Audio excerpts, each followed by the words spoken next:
Alors, bonjour tout le monde. Merci beaucoup d'être ici cet après-midi. En cette belle journée pluvieuse au Stade olympique, on a la chance de faire un beau panel sur la construction écologique avec Maryse Leduc et Benoît Lavigueur. Donc, le panel va tenir sur les tendances en maison saine et écologique. Deux pionniers nous éclairent. Donc, on va commencer avec Maryse Leduc qui compte plus de 35 ans dans le domaine de la construction écologique. Maryse, elle est pionnière en conception de maisons écologiques et chef de file du design de maisons de villégiature au Québec, lauréat de nombreux prix prestigieux. L'architecte et design Maryse Leduc est aussi en... Non, c'est vrai, tu ne l'es plus. Elle a été enseignante. Il faut changer mon texte. Ensuite, Benoît Lavigueur est consultant et formateur en maisons et projets immobiliers écologiques. Benoît a déjà été sacré constructeur de l'année par l'APCHQ et héros du climat par la plateforme multimédia française Climate Heroes. Hein, je ne savais pas, félicitations, hein, c'est très intéressant. Donc, le but, on va commencer peut-être pour parler un peu de vos projets personnels. Si vous voulez nous dire aussi en même temps, c'est quoi votre vision d'une maison écologique? Et par la suite, on pourra terminer avec, à savoir si c'est encore avantageux de nos jours d'avoir une maison écologique avec les coûts qui explosent, etc. Donc, Maryse, tu débutes? Bonjour. On va avoir une période de questions à la fin. Donc, peut-être que vous vous rappelez de vos questions pour qu'on puisse discuter, avoir une discussion ouverte. Donc, moi, j'ai fait à peu près entre 2500 et 3000 maisons écologiques depuis 35 ans et plus, si c'est pas même 40 ans. C'est-à-dire que pour moi, avant tout, c'est un mode de vie. C'est une façon de vivre. C'est dans mes convictions profondes. Donc, quand j'ai découvert ma passion pour l'architecture, je suis tout de suite allée vers ça parce que c'est ça qui m'appelait. Puis à travers beaucoup de voyages, plusieurs voyages en Europe pendant mes études en architecture, je me suis rendu compte à quel point c'était beaucoup plus avancé en Europe qu'ici. Et j'ai fondé l'Association québécoise de géobiologie. Je me suis lancée là-dedans. J'ai donné beaucoup de conférences dans un milieu où, quand je rencontrais des représentants, puis que, tu sais, je lisais les étiquettes, puis là, je disais, ben non, mais là, il y a une tête de mort, ça, c'est toxique. Ouais, mais puis je dis, non, là. Tu sais, fait que moi, j'ai comme pris comme mission de faire avancer le marché parce qu'il y avait rien. Tu sais, puis rien, là, rien de rien. Tu sais. Fait que quand j'ai commencé, fait une maison pour handicapés. En fait, c'est comme un petit centre d'accueil, mais je l'ai pensé comme une grande maison. Ben là, tu sais, pas de contreplaqué, pas de colle. Fait que je mettais de la planche à 45. Les anciennes méthodes, ça a très bien fonctionné. Puis je faisais venir les peintures d'Allemagne. Je mélangeais les pigments moi-même parce qu'il n'y en avait pas de peinture écologique. Il n'y avait rien. Aujourd'hui, il y a tout. Fait qu'il n'y a plus d'excuses, OK? Il n'y en a pas d'excuses pour pas faire une maison écologique aujourd'hui. Parce qu'il y en a des produits, puis c'est extraordinaire. Je dirais pas à tous les jours, là, mais constamment, des jeunes entreprises, des jeunes dans les régions, là, partout, qui s'implantent, qui partent, et c'est extraordinaire. C'est un bonheur de pouvoir le faire. Pour moi, aujourd'hui, en 2023, il n'y a aucune excuse pour ne pas faire une maison écologique et ça ne vaut pas la peine de ne pas faire une maison écologique, OK? Parce que si on regarde la rentabilité, si on regarde la vision, si on regarde notre santé, si on regarde tous les aspects, il y a toujours des solutions, OK? Dans l'approche LEED, moi, je fais que des maisons LEED, OK? Une maison LEED, c'est une certification. Qu'elle soit certifiée, pas certifiée, toutes les valeurs qu'il y a à l'intérieur d'une approche LEED, je colle à ces valeurs-là. Okay? C'est à la fois la durabilité, à la fois la santé, à la fois l'impact sur l'environnement. C'est de multiples, horizons différents qui se rencontrent au même endroit.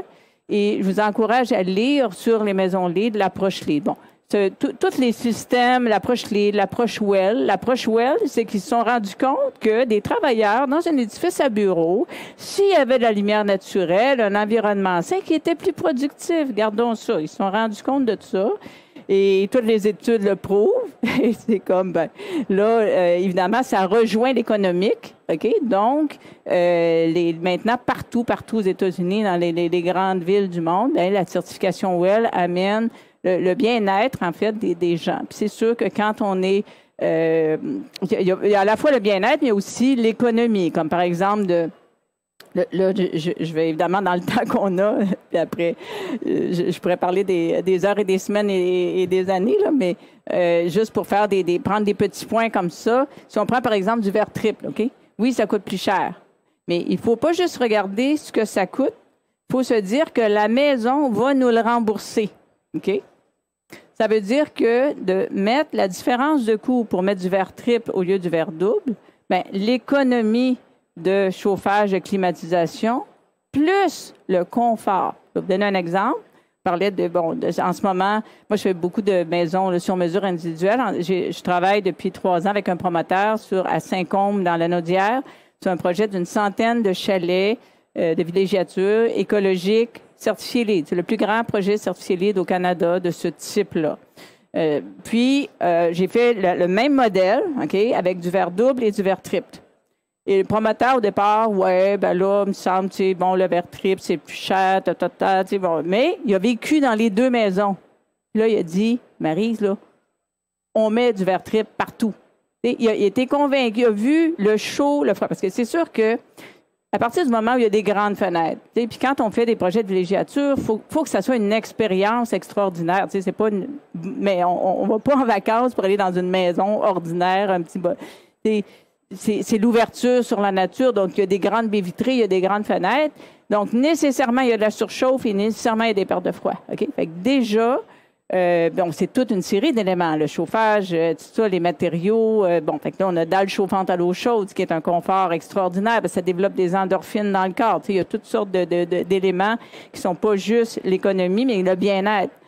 Et donc, il a vu la différence en été et en hiver. On est au Québec, hein? L'hiver, il y a l'hiver puis il y a l'été. Hein? Fait que comme on a un long hiver, on hiberne, puis après ça, on veut être dehors, puis on veut profiter à la fois du solaire passif, puis profiter de la lumière. Mais quand on a des grandes fenêtres, mais évidemment, il fait chaud. Fait que oui, il fait très froid, mais il fait très chaud aussi. Il y en a des 40 degrés, OK? Puis, de faire une maison aujourd'hui sans climatisation, moi, j'ai fait beaucoup de maisons. Tu sais, la climatisation puis le chauffage, là, pour moi, c'est comme de l'air en canne, tu sais, en canne de conserve, là, tu sais. C'est de l'air en canne. Fait que je privilégiais d'ouvrir les fenêtres, tu sais, d'amener du vrai air avec des ions négatifs, avec toutes les huiles essentielles des sapins puis de la nature qui sont toutes intégrées dans ça. Mais pour dire que on n'a plus le choix aujourd'hui de climatiser, de chauffer avec quand même une certaine économie d'énergie. Mais dans tout ça aussi, il faut penser, oui, l'économie d'énergie, mais il faut penser à notre bien-être puis notre confort. Pour moi, mais avant de passer la parole puis d'interagir, mes 3 piliers pour moi d'un projet, il faut que ce soit beau. C'est la beauté, la santé puis le bien-être. OK? Quand j'ai commencé là, il y a très longtemps, à m'intéresser à ça, là, c'était tellement laid, les maisons, là. C'était effrayant. C'était laid, là. C'était pas beau. C'était un mur plein au nord, juste des fenêtres au sud. C'était vraiment laid, là. Il n'y avait pas une maison qui était belle, tu sais. Mais la beauté, là, ça fait partie. Il faut qu'une maison, oui, elle soit écologique, elle soit toute la technique, là, hyper technique, tout ce que ça prend, mais il faut aussi qu'elle soit belle, qu'elle soit bien intégrée à son environnement, les proportions. Je travaille beaucoup avec les proportions sacrées, etc., qui ont un impact.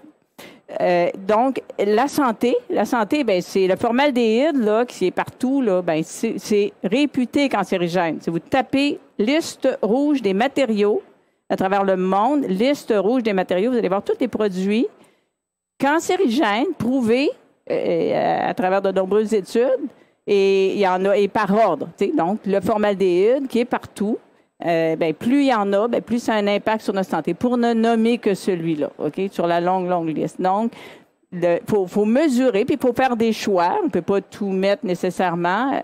Question de coût. Il faut gérer nos choix, mais il faut commencer avec les endroits où ça a le plus d'impact. Comme par exemple, dans une cuisine, on store nos aliments dans des armoires fermées qui émettent du formaldéhyde. C'est peut-être l'endroit où on devrait mettre la priorité, parce que ce formaldéhyde-là, il va s'en aller dans nos aliments, puis on va l'ingérer en plus de le respirer. OK? Fait que c'est des choix. Donc, la santé, pour moi, c'est primordial. Et le bien-être. Le bien-être, ça veut dire la lumière, le solaire passif, tout oui, l'économie d'énergie, comme je disais, tout ça, le côté technique, mais le bien-être, là, c'est l'état, c'est les matériaux, des matériaux naturels, des matériaux comme du bois, pas juste du plastique, puis le moins de plastique possible, évidemment. Donc, les matériaux naturels, la lumière, l'organisation de l'espace, un espace bien pensé, puis je dis toujours, c'est mieux une plus petite maison avec plus de cachets et plus de charme et plus écologique, dans lesquels on est bien, qu'une grande maison sans âme et sans cachet. OK, pour le même budget. Donc, est-ce que ça coûte plus cher faire une maison écologique? Bien, on la fait un petit peu plus petite, on la fait un petit peu mieux pensée, pas d'espace mort, pas d'espace inutile, puis ça va revenir au même prix. C'est comme faire l'épicerie, ça coûte-tu plus cher manger bio? Non. Parce qu'on fait des choix, puis on dépense pas sur des affaires qui coûtent cher puis qui sont pas nécessairement saines, etc. C'est des choix de vie, puis où est-ce qu'on met nos priorités. Donc, pour moi, c'est en 2023, au prix que ça coûte construire une maison, là, OK? En bas de 300 $ du pied carré, aujourd'hui, construire une maison là, pas écologique, là, c'est ça que ça coûte, OK? Avec quand même une certaine qualité. On ne parle pas de... avec des systèmes. Donc, la différence pour faire une maison écologique, si on joue sur la taille et si on joue sur l'intelligence des systèmes et l'intelligence des choix, bien, en bout de ligne, c'est une maison qui va être durable. Hein? Moi, je fais des maisons pour 250 ans. OK? Ça veut dire que j'ai la vision que la maison, la durabilité, là, dans 250 ans, elle va être encore là, la maison. Elle va nous survivre, puis elle va être encore belle, puis elle va être encore bonne, puis elle va être encore performante parce qu'elle a des matériaux durables, parce que c'est une pensée durable et des choix durables. C'est-à-dire que c'est pas la tendance que dans 5 ans, ben là, ça, c'est plus tendance, c'est qu'il faut que je change ma cuisine, puis ça, c'est plus tendance, c'est qu'il faut que je rechange mon plancher, et puis ça, c'est plus tendance ou quoi que ce soit. Tu sais, c'est une vision... C'est facile dans la déco de mettre des choses qui changent, mais il faut faire des choix dans une vision, une perspective de durabilité qui va traverser le temps, donc le côté intemporel. Sur ce, moi, je te passe la parole. Bien oui, justement, j'avais déjà lu il y a une trentaine d'années qu'en Allemagne, quand ils venaient de finir de construire une maison, ils ouvraient toutes les ouvertures pendant 1 mois de temps pour que toutes les cols, les odeurs, les émanations s'évaporent. Fait que t'imagines-tu, ça a changé beaucoup. Maintenant, les produits ont changé beaucoup aussi. Mais tu sais, les mentalités entre les Européens, ils ont beaucoup plus de matériaux écologiques en Europe qu'ici. Donc, c'est peut-être là aussi la différence du coût ou quoi que ce soit. Là, mais anyway, il y a beaucoup de choses à faire puis beaucoup à apprendre sur la construction écologique. Puis je pense qu'il y a des belles alternatives. Donc, puis comme tu dis, construisons un petit peu plus petit, mais construisons bien pour que la maison dure pendant X nombre d'années. En fait, on pourrait dire pas plus petit. Ça fait drôle de dire plus petit. Je dirais, construisons donc juste moins grand et moins de pièces inutiles. Puis moins de choses inutiles qui ne servent pas, finalement, et d'espace mort. Ben, merci de la correction. Benoît. Merveilleux, merci. Comment poursuivre justement par rapport à tout ce que Maryse a dit, parce qu'on a un peu les mêmes lignes de pensée, on a les mêmes idées. Pour moi, une maison écologique, c'est beaucoup plus simple qu'on pense. Ça fait maintenant 20 ans que j'en fais à temps plein. Et puis, pour moi, il n'y a pas de maison qui n'est pas écologique puis l'autre qui est écologique. Dans le fond, c'est vraiment comment faire mieux. Parce que des fois, les gens pensent qu'il faut changer complètement de modèle de construction, de façon de concevoir, et ainsi de suite. C'est plein de petits détails. Mais... Puis c'est drôle parce qu'à force d'en faire à temps plein, on dirait qu'on oublie comment ne plus le faire écologique parce que c'est juste devenu facile et puis c'est devenu, dans le fond, une réalité. Et moi, dans une démarche très pragmatique, c'était, OK, ben chaque détail, comment je peux mieux le faire? Comment je peux l'améliorer? T'sais? Parce qu'un bâtiment écologique, ce qu'on veut, c'est qu'il soit plus efficace énergétiquement. Donc, consomme moins d'énergie parce que chaque fois qu'on produit de l'énergie et qu'on en consomme, on a un impact sur l'environnement. Alors, on va faire des bâtiments, justement, mieux isolés, plus étanches, avec une conception, justement, solaire passive, comme Maryse l'a expliqué. On veut faire un bâtiment qui consomme moins d'eau aussi, parce que c'est sûr qu'on est au Québec, on est l'endroit qui avons les plus grandes ressources, les plus grandes richesses en eau potable. Pour moi, ce n'est pas une raison pour les gaspiller comme on le fait actuellement. Là, donc, il n'y a personne sur la planète qui a réussi à consommer plus d'eau que les Québécois. Donc, on est vraiment les champions mondiaux de la consommation d'eau. Alors, j'aimerais ça qu'on ait un autre record à notre actif, puis qu'on n'attende pas d'en manquer, parce qu'on commence, même au Québec, à en manquer dans certaines régions, pour faire des changements. T'sais. Après ça, l'aspect de la santé, justement, oui, on veut faire du bien à la planète, mais il faut aussi penser aux occupants à l'intérieur de notre maison. Maryse m'a super bien parlé de faire attention, oui, à notre santé physique, mais aussi l'aspect psychologique. qu'on parle de plus en plus justement du confort, du bien-être, d'être dans un bâtiment. Puis je pense que on pourrait sauver des millions en problèmes de santé, en pilules et en. Puis moi, pour avoir suivi des clients depuis 10, 15, 20 ans, des premières maisons, puis d'avoir des commentaires sur Hey, on n'a plus tel problème de santé, mes enfants ont arrêté de faire de l'asthme depuis qu'on a déménagé, parce que ça peut avoir un lien. C'est comme oui, ça a un lien. Donc, si on a moins d'émanation chimique, on a une meilleure ventilation. Fait que là, imaginez d'un point de vue société, comment est-ce qu'on pourrait sauver de l'argent si tout le monde était plus en santé parce qu'ils ont des bâtiments et des bureaux. C'est pas juste les maisons qu'il faut faire mieux, c'est tous les autres édifices aussi qu'on passe à l'intérieur. Les lieux de travail aussi. Oui, effectivement, parce qu'on passe beaucoup de temps au travail. Bon, c'est sûr qu'on de plus en plus de gens vont passer du temps au travail à la maison maintenant. Fait que là, ça a encore plus d'importance. Mais c'est ça, de prendre en compte justement notre santé à travers tout ça. Un des points que, pour moi, qui est de plus en plus important, justement, c'est la notion de durabilité. Comme Maryse disait, justement, de faire une maison qui dure 250 ans. On a beau faire une maison avec des matériaux naturels, avec de la laine de mouton qu'on a tondu nous-mêmes, si on fait une maison qui est mal construite, qu'il y a de l'eau qui rentre à l'intérieur, que ça pourrit, ça moisit, puis qu'on est obligé de tout rénover, de tout changer, bien finalement, c'était pas mieux, nécessairement. Alors, tu sais, puis c'est un détail, justement, qu'on oublie un peu des fois, parce que la notion de durabilité, bien, c'est des détails que j'appelle un peu plus plates, tu sais. Puis moi, quand je forme des entrepreneurs, justement, pour leur partager mon expérience, eux, c'est toujours comme, OK, ben non, on va mettre des panneaux solaires, on va mettre ci, on va mettre plus d'isolation. Puis je suis comme, non, on va juste commencer par s'assurer que la maison que tu fais ne se détériore pas, que tes solins soient bien éteints. On veut juste que l'eau soit à bonne place. T'sais. Ce qu'on appelle, en fait, les bonnes pratiques. Hein? Effectivement. Ouais. Parce que c'est... Puis, tu sais, comme particulier qui est engagé d'entrepreneur, on a l'impression que tout le monde le fait, mais ce n'est pas encore courant nécessairement. Au Québec, on n'a pas d'inspection obligatoire, à moins qu'on fasse une certification LEED, une certification Nouveau Climat. Donc, il y a peu de bâtiments qui ont un regard externe, puis il y a quelqu'un qui vient examiner tout ce travail-là. Fait que pour moi, ça, c'est vraiment une priorité. Avant de vouloir améliorer notre bâtiment, ben, assurons-nous que l'investissement et l'argent qu'on met dedans va perdurer justement longtemps. T'sais. Fait que de concevoir un bâtiment. Après ça, c'est ce que j'appelle aussi du design durable.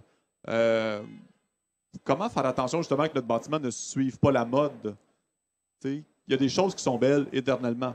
T'sais, on parle d'utiliser justement du bois, il y a des techniques de construction, il y a des architectures de maison qui sont intemporelles, qui sont belles à travers les années, pour éviter justement que dans 8 ans, ben, ma cuisine me donne mal au cœur, puis je l'aime plus, puis là, ben, je décide de changer ma cuisine, qui est encore bonne pour 50 ans, mais juste parce que j'ai voulu être à la mode, mais là, la mode, elle change. On ne peut pas suivre la mode avec un bâtiment. Fait que c'est là que pour moi, il faut construire d'une façon durable, mais il faut aussi que le design soit durable pour que les éléments, on les aime à travers le temps. Et, je fais de la conception sur mesure comme Maryse également, puis de faire des projets que les gens aiment, ben, ils ont le goût de l'entretenir, ils ont le goût d'y faire attention. Ça fait aussi un bâtiment qui dure plus longtemps quand tu lui donnes de l'amour, puis tu lui donnes, dans le fond, l'entretien qu'il nécessite. Fait que ça, c'est un autre point qui est super important. Pour moi, c'est important que les gens soient éduqués, qu'ils comprennent aussi, ben, c'est quoi les systèmes qu'il y a à l'intérieur, qu'est-ce qu'on devrait faire comme entretien. Puis moi, j'étais trop étonné, même dans mes clients qui sont super éduqués, super formés, des fois de retourner 2, 3 ans plus tard, puis c'est comme, hey, t'as-tu nettoyé tes fils de l'échangeur d'air? C'est comme, ah, j'ai oublié, tu sais. Fait que, cette notion-là qui est super importante de dire, ben, oui, j'ai une maison, ben, il faut que je m'en occupe. Et c'est pour ça qu'on veut les maisons les plus simples possibles.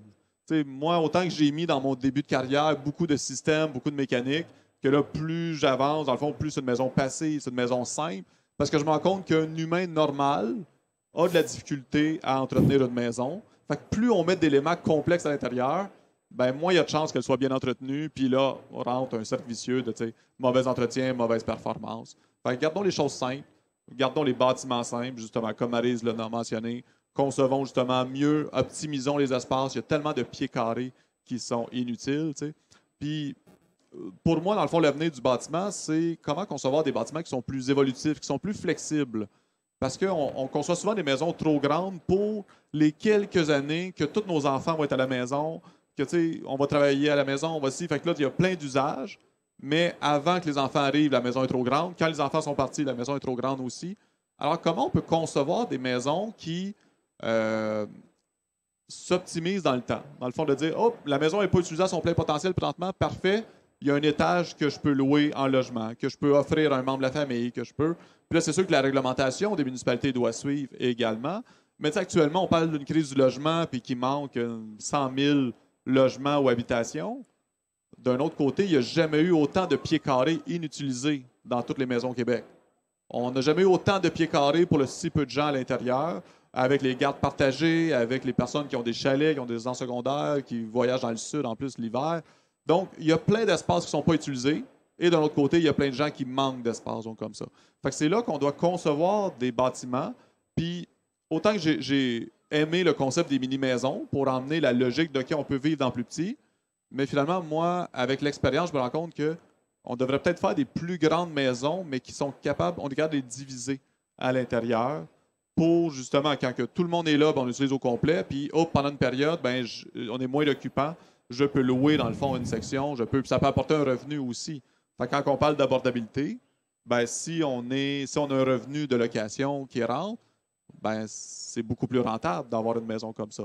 Fait qu'autant la durabilité de faire un bâtiment performant, mais de concevoir pour que ça soit un investissement et non pas une dépense.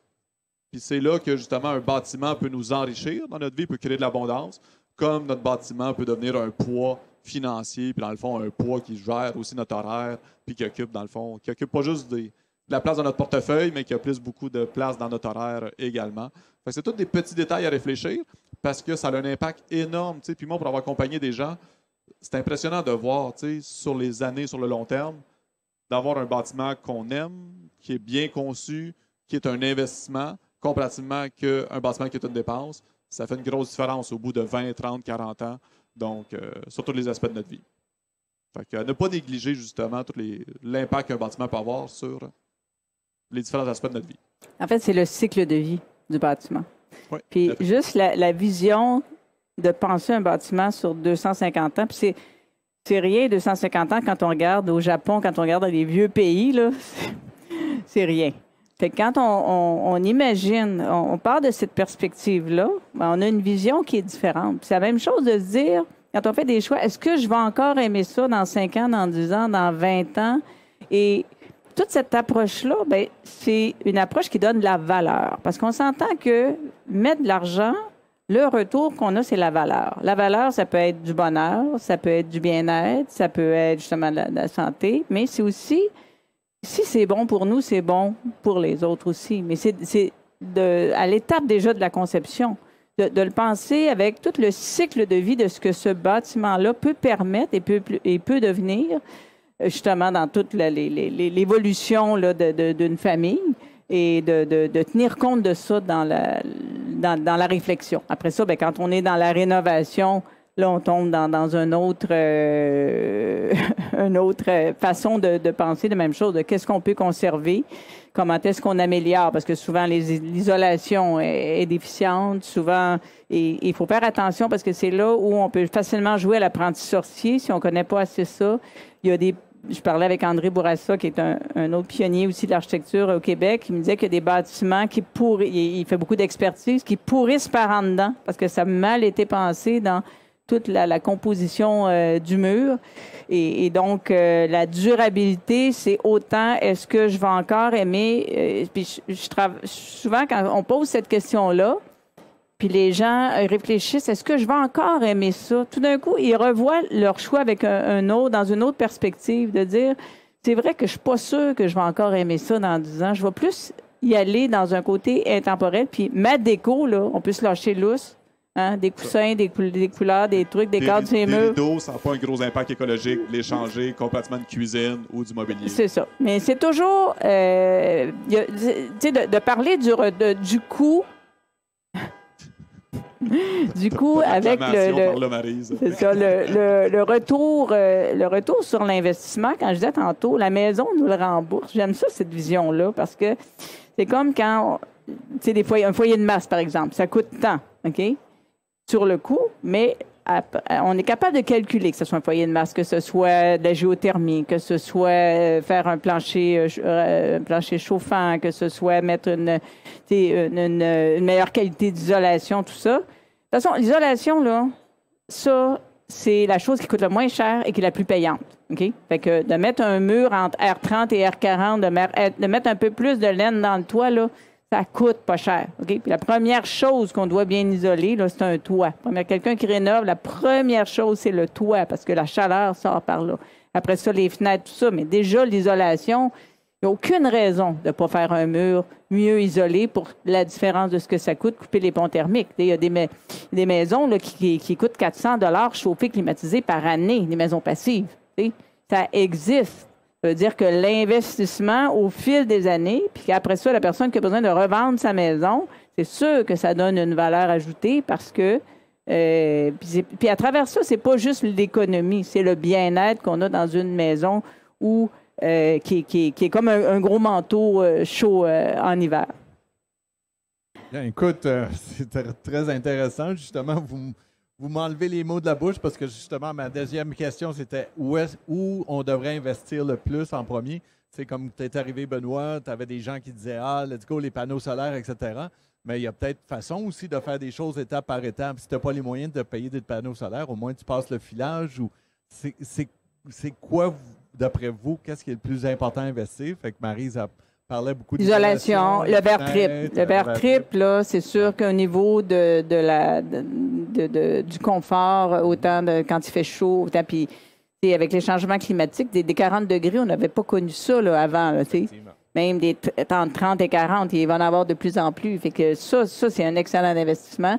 C'est un bon système de chauffage. Un chauffage radiant, hein, c'est un chauffage, c'est ça. Puis même, il y a des dans la Réno, là, il y a des, puis même pour du neuf, il y a des radiateurs à eau chaude, OK, qui sont recyclés, qui fonctionnent sur le système électrique et qui donnent vraiment une qualité de chaleur. Ça, il y a des dalles chauffantes. Au lieu de chauffer l'air, on chauffe les masses. Donc, l'air est moins chaud. Il y a toutes sortes de systèmes, mais la première des choses, c'est l'isolation. Si on parle, mettons, dans une maison neuve ou une rénovation, les fenêtres, après ça, le système de chauffage, puis après ça, bien, là, tous les systèmes intérieurs qui doivent être changés, qu'on peut essayer de recycler, qu'on peut essayer de transformer au lieu de nécessairement... Il faut sortir, je pense, de la vision de dire... de sortir de l'obsolescence programmée. C'est comme dire, ma laveuse à 12 ans, il faut que je la change, elle est finie. Ça, c'est dans une espèce de mentalité là, quelqu'un à quelque part qui nous a rentré ça dans la tête au lieu de réparer, au lieu de...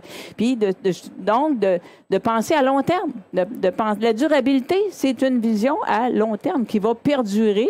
Et ça fait du bien de penser comme ça. Ça fait du bien de faire ces choix-là, de penser qu'on fait un choix qui est durable et qui va perdurer et qui fait du bien, qui nous fait du bien à nous et qui va faire du bien aux générations futures qui vont habiter dans la maison aussi.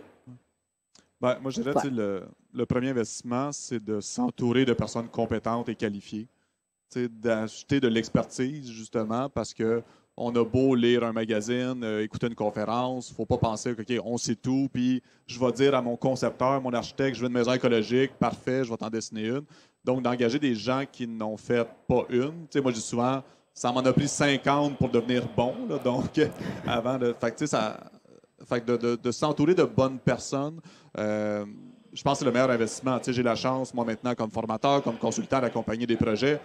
Puis, en quelques rencontres, on peut faire sauver 100 000 $. Des fois, juste en évitant des erreurs, en optimisant le pied carré, en disant non, tu n'as pas besoin de panneaux solaires, on va mettre ça à la place, on va mettre ci. Fait que finalement, moi, je dis à mes clients, je ne suis pas une dépense pour vous, je suis un investissement.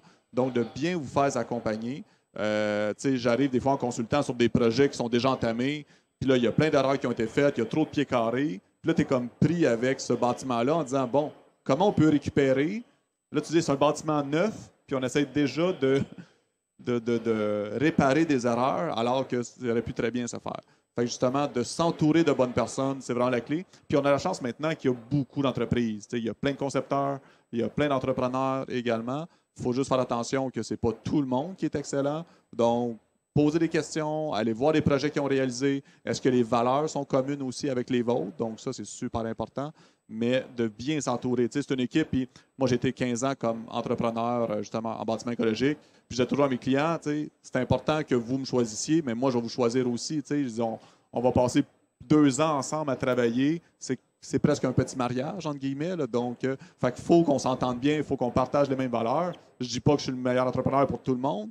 Je dis pas. Fait que c'est là que vous devez justement bien clarifier vos besoins, c'est quoi vos désirs, comment vous voulez travailler avec les gens autour pour s'assurer. Il y a à peu près 1000 décisions dans ça. On ne les a jamais comptées exactement. Il y en a 434.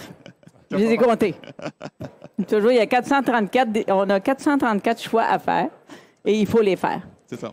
Si on ne les fait pas, qui va les faire ces 434 fois-là? Votre entrepreneur, le poseur, le gars sur place, parce qu'il fait comme son grand-père faisait ça de même, lui il fait ça de même. Tu sais, des fois, il y a beaucoup d'éducation. Hein? Ce qu'on fait quand on fait de la surveillance de chantier, c'est de l'éducation. Puis après ça, ils sont tellement contents d'apprendre des façons ou de dire je connaissais pas ça, maintenant je sais comment le faire, qu'ils continuent à le faire. Puis ça fait partie justement d'une vision à long terme. Moi, je dis à la blague, c'est pas des plans qu'on fait, nous autres, là.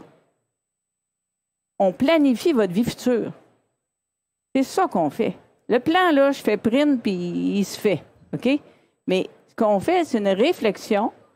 Quand on fait le geste aujourd'hui, là, en 2023, de construire une maison, OK? Ou de rénover, c'est un investissement. C'est du temps. C'est de l'énergie.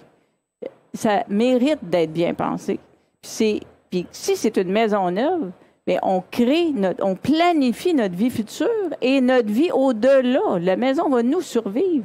De planifier notre vie au-delà, la vie de la maison au-delà. Comment, dans plusieurs générations, cette maison-là va continuer de vivre, d'avoir un sens des responsabilités, une vision et ce plaisir de dire comment je veux me sentir. Une maison, c'est des expériences. C'est pas juste des 2x4. C'est des expériences. Quelle expérience qu'on vit? L'expérience de la lumière, l'expérience du confort, l'expérience de la chaleur, l'expérience d'être bien, l'expérience de la durabilité, l'expérience de quelque chose qui n'est pas la dernière mode, mais que, oui, je vais encore aimer ça dans 20 ans. Moi, là, ce qui me fait le plus plaisir, là, quand je rencontre des clients après 15, 20, 25 ans, c'est qu'ils me disent, Marie, je ne changerai rien. Il n'y a rien qui me fait plus plaisir que ça. Ça veut dire qu'on a fait un bon travail de planification. Tu sais, après 20 ans, je ne changerais rien dans la maison. Je l'aime encore. Là. Je l'aime encore, puis je ne changerais rien. Tu sais?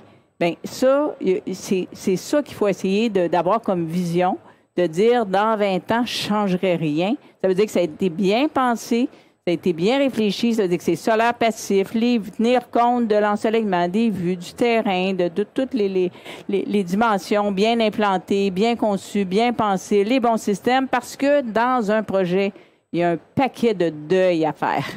Hein? Entre le good, better, best, entre ce qu'on veut puis ce qu'on peut, pour arriver à dire, mon budget, c'est ça, on met la table avec toutes les possibilités. Il faut savoir c'est quoi les possibilités. Il faut explorer. Puis après ça, bien, on fait des deuils. Ça aurait été le fun, là, mais l'argent, il va là.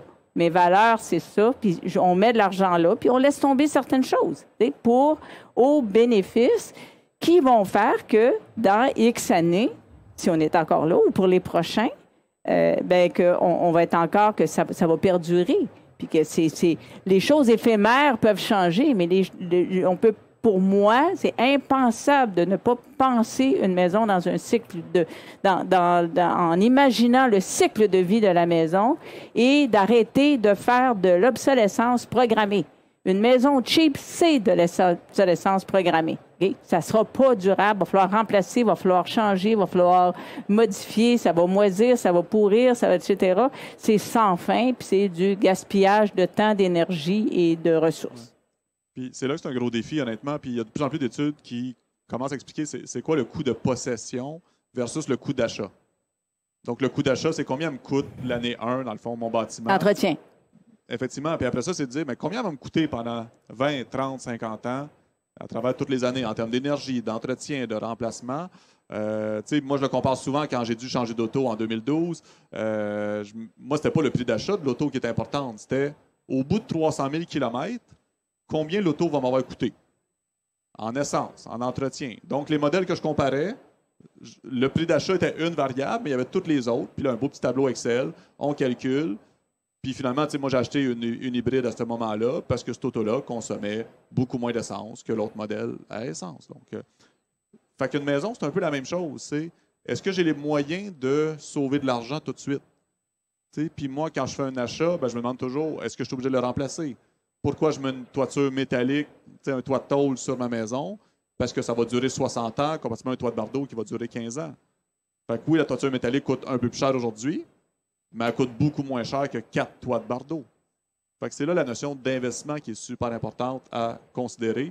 Fait que de regarder beaucoup, justement, c'est combien ce bâtiment-là va me coûter dans sa vie. Puis c'est là, quand on disait, est-ce que c'est un investissement ou une dépense? Ben, si au bout de 25 ans, ma maison m'a coûté 100 000, 150 000 de moins en réparation, en entretien, en énergie, ben, c'est un investissement, justement. Fait que c'est là que c'est important de faire ces calculs-là. Puis je sais que des fois, c'est compliqué parce que là, il y a tellement de variables puis de comment j'ai tout ça. Mais c'est de se poser la question de qu'est-ce que j'aime tout de suite, mais qu'est-ce que je vais aimer plus tard. Puis de prévoir justement autant l'argent, mais le temps qu'on va mettre aussi à entretenir ce bâtiment-là. Moi, j'ai pas eu beaucoup de clients qui me disaient Hey, moi, Benoît, j'aime ça, passer mes fins de semaine à réparer, entretenir des choses. On a souvent d'autres choses à faire. Là, donc, fait que de prévoir ces choses-là. Puis c'est là que de concevoir un bâtiment durable, un bâtiment qui n'est pas trop gros. Parce que dites-vous que chaque pied carré de trop que vous allez devoir le chauffer, le climatiser et l'entretenir, le nettoyer à travers les années. Fait que c'est là que c'est important. En fait, c'est d'être informé pour faire les bons choix parce qu'il y en a des deuils à faire, tu sais. Dans la vie, faire l'épicerie, c'est tout des petits, tout coûte cher. Hein? Fait que on voudrait ça. Tout le monde est tout pareil. Hein? On veut ça, mais on veut mettre ça. Fait que là, entre les deux, là, le travail à faire, c'est d'être informé. Puis d'être informé suffisamment pour faire les bons choix, d'avoir les bonnes ressources, effectivement. Puis de faire des deuils en disant, oui, j'aurais aimé ça, ça, ça. Mais la priorité, d'investir dans la priorité, autant dans la pérennité, autant aussi par rapport à nos valeurs. Puis, de faire des choix qui vont durer et qu'on n'aura pas de regrets. Parce que, de ce que je vois, là, souvent, un dénominateur commun, OK, dans les clients que j'ai eus qui me disent des fois, moi, je suis venu voir un architecte, je suis venu consulter parce que mon voisin, mon beau-frère, tout ça, ont construit une maison, puis finalement, il est déçu ou il regrette. Il y a des regrets, OK?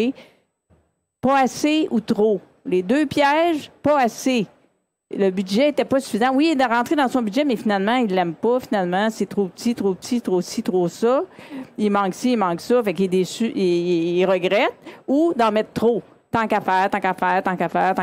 Puis de se laisser avoir par les dernières tendances. Puis tout, ça prend ci, puis ça prend ça. Puis, tu sais, on n'a pas besoin d'épater le voisin non plus. Mais et c'est comme marcher sur un fil, tu sais, de faire la bonne chose. De dire, dans 20 ans, je vais être encore content de mes choix, puis ça va avoir tenu la route et ça donne et la maison va avoir pris de la valeur. Et ça, de faire un projet où il n'y a pas de regrets, bien, c'est d'être bien informé, de faire des bons choix, puis de faire des deuils de certaines choses qu'on aurait aimé, mais au moins de mettre la table, c'est-à-dire de voir toutes les options qu'on a et de faire des choix en fonction du budget, en fonction de la localisation, en fonction de tout ça, pour que pour être heureux en bout de ligne dans notre maison. En bout de ligne, c'est bien beau d'avoir tout ça, mais qu'est-ce qui va nous rendre heureux dans notre maison? Eh bien, c'est les choix qu'on aura faits et qu'on va assumer et qui vont tenir la route et d'assumer les deuils qu'on aura faits pour ne pas avoir de regrets parce qu'on aura fait les bons choix. J'ai bien aimé le point aussi, c'est au niveau de la dalle de béton que tu chauffes, etc. J'écoutais une autre conférence plus tôt aujourd'hui. Puis avec maintenant les nouveaux taux variables d'Hydro-Québec, il faut prévoir qu'en heure de pointe, l'électricité va coûter beaucoup plus cher. Donc, si tu chauffes ta dalle de béton le matin avant de te lever à 5-6 heures quand l'énergie est moins chère, même chose quand tu arrives de travailler, que tu prévois que ta dalle de béton va commencer à chauffer vers 3-4 heures, mais il y a des économies substantielles aussi à faire. Mais comment qu'on peut prévoir le futur comme avec les changements, comme Hydro-Québec, ils vont finalement le faire après 10 ans d'attente, etc. Tu sais, c'est quand même assez complexe à ce niveau-là, là, faire les bons choix au bon moment, etc. Ouais, je pense que la prochaine évolution dans le bâtiment des 10 prochaines années, je pense qu'en termes de l'enveloppe du bâtiment, on connaît tout un peu les grands principes, ça s'est bien fait. Ce qui s'en vient comme changement, c'est justement comment on va gérer l'énergie. Parce qu'au Québec, justement, on est quand même super gâtés, mais il y a les heures de pointe qui font que pendant ces heures-là, on achète de l'électricité aux États-Unis, l'énergie est super chère, et puis, dans le fond, elle est plus polluante que celle qu'on a ici. Avec les autos électriques qui s'en viennent de plus en plus, ben, on peut accentuer justement ce problème-là parce que les gens reviennent du travail, branchent leurs voitures, vont venir accentuer la pointe, t'sais. Alors que des systèmes un peu comme le ILO, dans le fond, la compagnie qu'Hydro-Québec a fondé pour nous aider à mieux gérer l'énergie. Puis surtout quand on a un bâtiment performant, ben, d'arrêter de chauffer de 6 heures le matin à 9 heures le matin, puis de t'arrêter de chauffage pendant 3 heures l'après-midi, pendant l'heure de pointe, ça ne change rien. Là. Tu sais, moi, je faisais souvent une blague quand Hydro-Québec disait OK, faites votre effort pour réduire la charge de chauffage. Il fait super froid. Ben, moi, le matin, j'allais fermer mes breakers de chauffage en disant OK, aujourd'hui, je ne chauffe pas.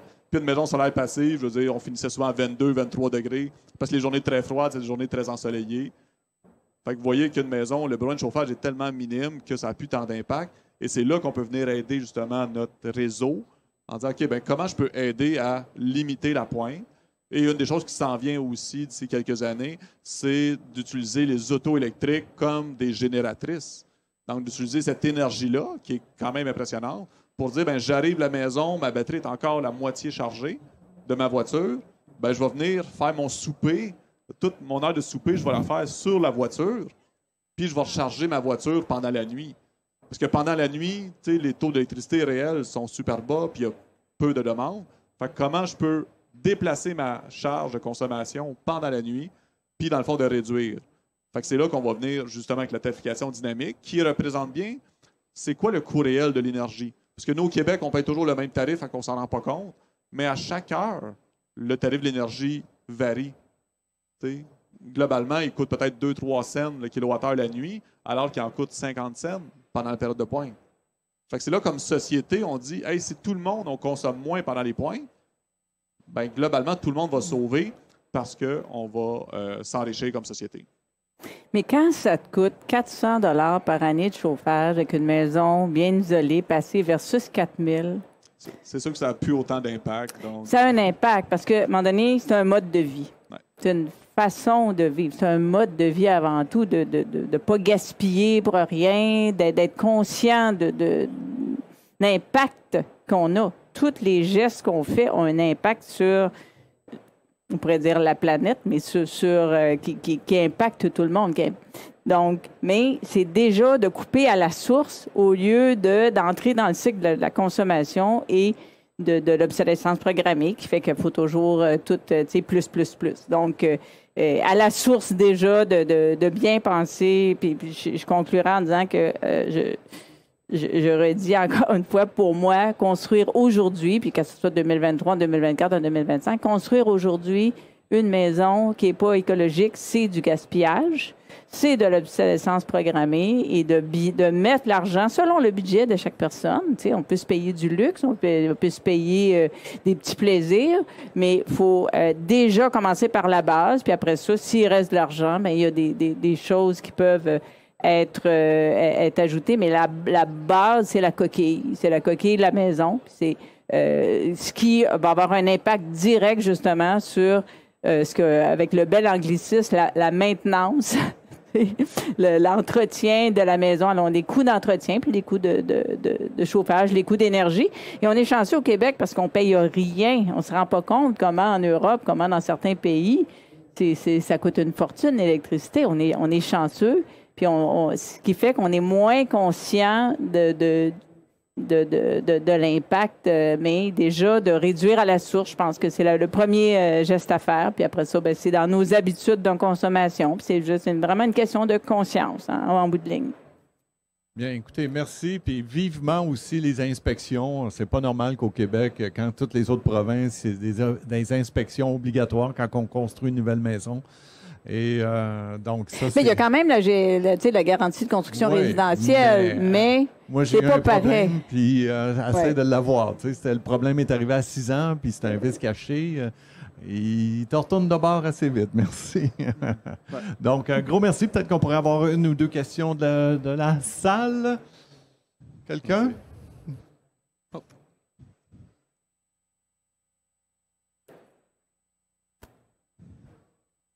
Merci. Moi, j'ai une question. Vous nous parliez de cette ligne assez fine où c'est intéressant de rajouter un petit budget pour avoir une construction qui va nous maintenir dans le temps. Est-ce que cette ligne, c'est la même partout?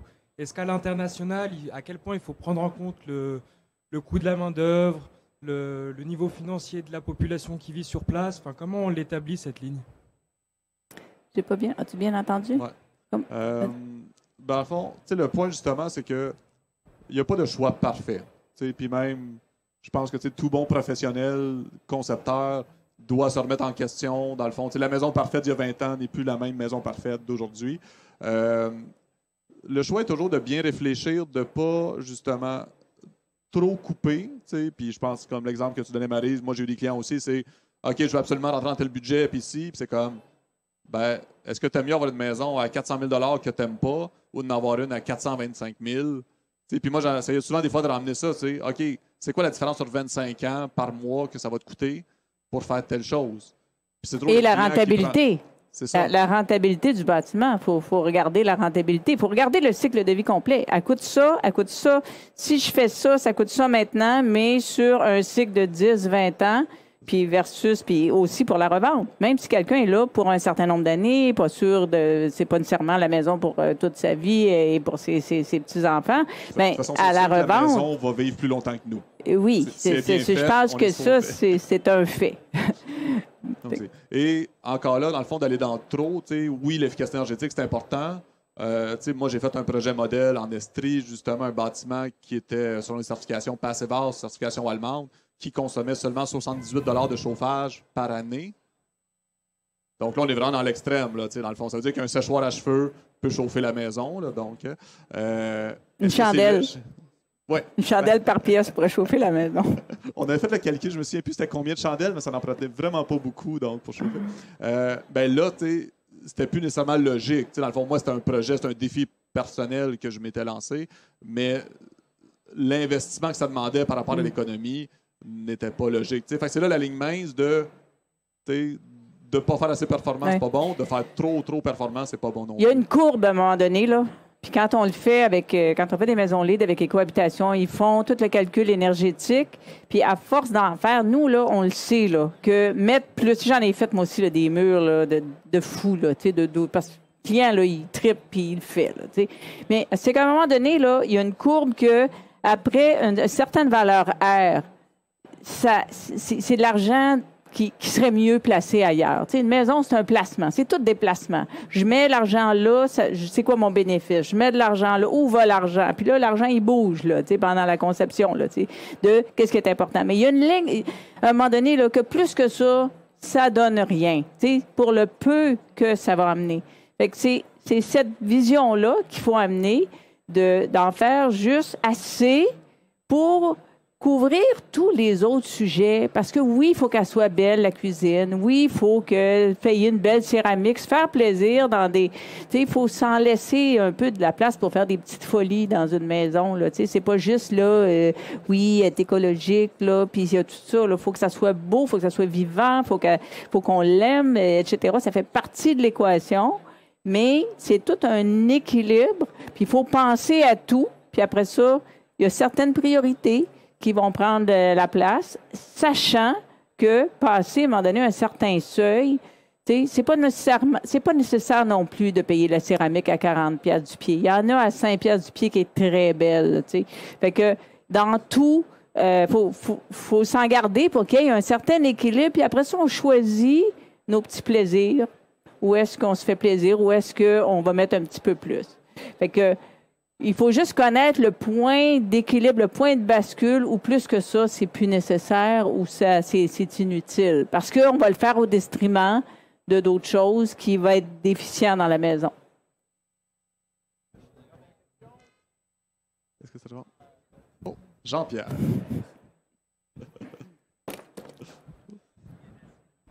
Merci. Je partage votre vision de maison écologique. Maintenant, j'aimerais vous entendre parler un peu plus de résilience, un concept de résilience. Bon, Benoît t'en a parlé un peu. Donc, l'auto électrique, maintenant, qui pourrait fournir la maison. Mais dans un cadre de développement durable, l'auto, on n'en veut plus. On veut du transport collectif. Donc, comment vous voyez l'aspect résilience d'une maison? On est dans le changement climatique. Donc, oui, température augmente, mais ça veut dire des temps plus violents aussi. Il y a eu tempête de verglas en 98, le verglas il y a quelques semaines.